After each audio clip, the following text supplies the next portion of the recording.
خيمة رمضان حطت رحالها في محافظة كركوك. هذا مشروع خێوەتی ڕەمەزان دەستی باکارەکانی کردا پارێزگای کەرکووک بەو ئاواتەین لە پارێزگاکانی دیکەی عێراقیش بکرێتەوە.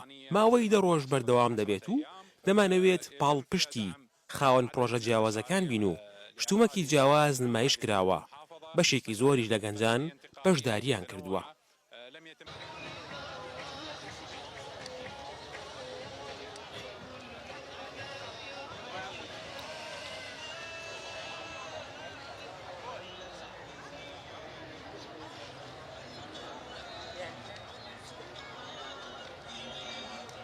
ئێستا ئەوەی کە پێویستمانە ئەسڵەن کە گەنجانە بچێتە خەتی یەکەمی سیاسەتەوە کارەوە تجارەتەوە هەموو ئەو کەرتانی کە لە ناو کۆمەلگای ئێمەیان لە وڵاتی ئێمە پێویستمان بە گەنجە چونکە تەواو هەموو کاتێ ئانون گەنج داهاتووی کۆمەلگای بەڵام لە ئێستا ئەم گەنجانەی ئێستای کۆمەلگان بە پێویستە کات تەرکیزێکی باش بخرێتە سەر ئەوانە بۆیە ئێمەش زۆر تەرکیزمان کردە سەر ئەوەی کە ئەو کەرتانی کە گەنج کاریتیا ئەکا تەرکیزکەینە سەری بیان هێنینە ئێرە دەریان خەین.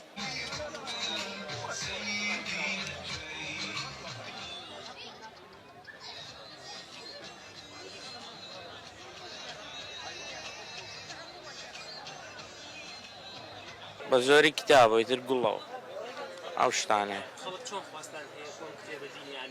وەڵا زۆر لە 195 لە 195 ئەوایتر کتابی تر کتاب ئەنواعبن هەرەمەی قورعانی تازە گشتی مەسحەف گشتیمانێ ناوەیتر. هذا المهرجان هدفه الأساسي أن يجمع أبناء الوطن الواحد تحت خيمة واحدة وهي